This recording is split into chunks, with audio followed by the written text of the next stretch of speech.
Assalamualaikum warahmatullahi wabarakatuh. Hamdan wa syukran lillah. Allahumma salli ala Muhammad wa ala ali Muhammad. Baiklah, hari ini saya akan menjelaskan tentang strategi pembelajaran ekspositori. Konsep pembelajaran ekspositori.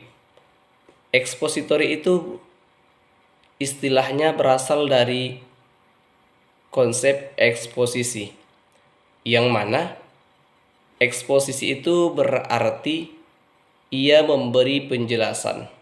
Dalam konteks pembelajaran, eksposisi merupakan strategi dan gagasan-gagasan dan juga informasi-informasi yang penting kepada para pembelajar. Berarti yang dimaksud di sini adalah kepada para siswa atau kepada para peserta didik. Sehingga strategi pembelajaran ekspositori ini adalah strategi pembelajaran yang menekankan kepada proses penyampaian suatu materi secara verbal dari seorang guru kepada sekelompok siswa dengan maksud agar siswa dapat menguasai materi pembelajaran secara optimal. Adapun menurut Roy Killen, strategi pembelajaran ekspositori ini yaitu menanamkan strategi langsung. Maksudnya pembelajarannya itu secara langsung atau biasa disebut dengan direct introduction. Karena pemberian materi pembelajaran tersebut langsung disampaikan kepada para siswa atau kepada para murid. Adapun karakteristik strategi pembelajaran ekspositori, yang pertama, dilakukan dengan cara penyampaian materi pembelajaran secara verbal. Artinya bertutur secara lisan yang merupakan alat utama dalam melakukan strategi tersebut. Dan yang kedua karakteristiknya, materi yang disampaikan adalah materi pembelajaran yang sudah jadi, seperti data atau fakta, konsep-konsep tertentu yang harus dihafalkan sehingga tidak menurut siswa untuk berpikir ulang. Berarti dia butuh persiapan yang matang di dalam sebuah strategi pembelajaran ekspositori. Itulah karakteristik yang kedua. Sementara karakteristik yang ketiga, tujuan utama pembelajarannya itu adalah penguasaan materi. Setelah proses pembelajaran berakhir, siswa diharapkan dapat memahami yang benar, yaitu mengingat kembali materi yang telah diuraikan. Berarti karakteristik yang ketiga ini berarti di strategi pembelajaran ekspositori ini tujuan utamanya yaitu penguasaan materi sendiri.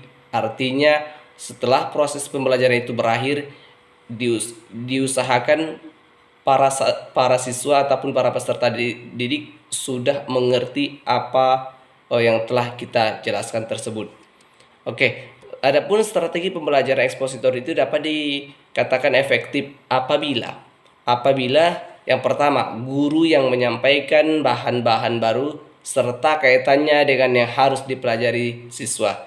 Berarti pemakaian strategi pembelajaran ekspositori ini tergantung dengan apa judul atau apa tema pembelajarannya tersebut, sehingga strategi pembelajaran ekspositori berkaitan dengan pelajaran tersebut. Yang kedua, apabila guru menginginkan siswa mempunyai model intelektual, tentu misalnya agar siswa dapat mengingatkan bahan pelajaran dan dapat mengungkapkan bila diperlukan kembali.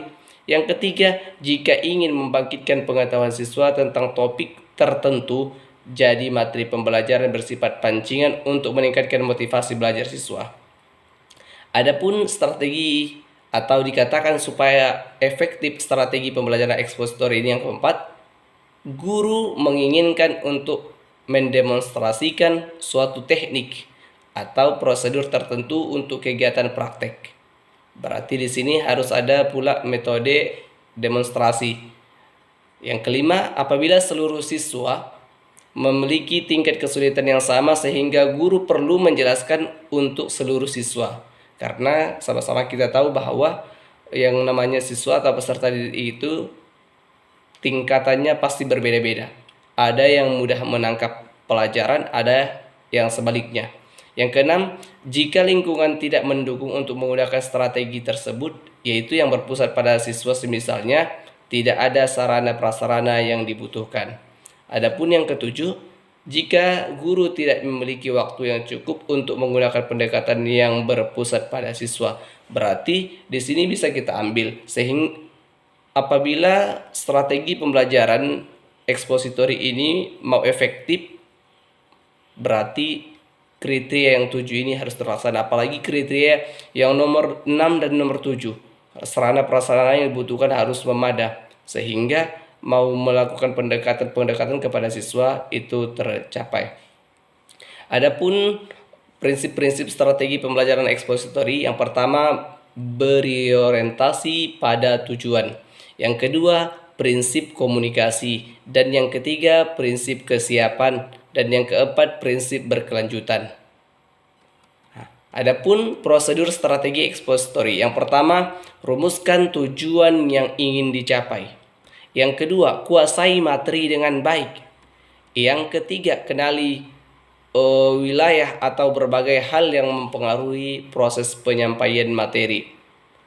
Adapun langkah-langkah dalam penerapan ekspositori, yang pertama, persiapan. Yang kedua, setelah persiapan itu apalagi? Yang kedua itu penyajian.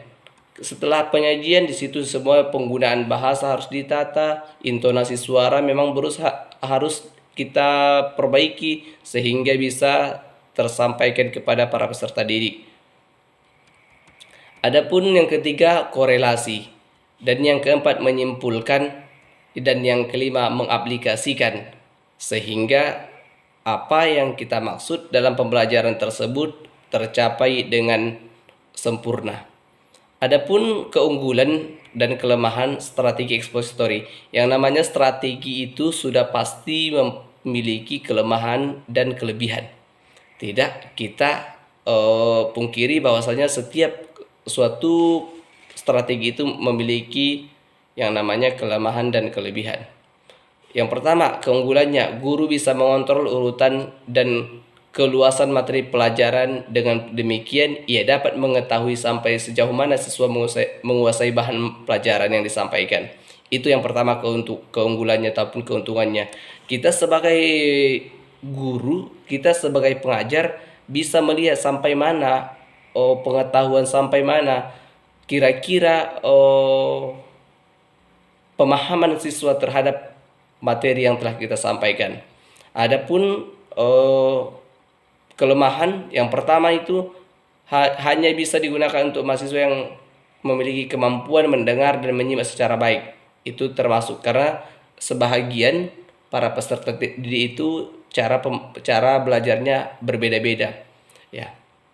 Tidak bisa melayani perbedaan individu, baik perbedaan kemampuan, pengetahuan, minat bakat, serta perbedaan gaya belajar.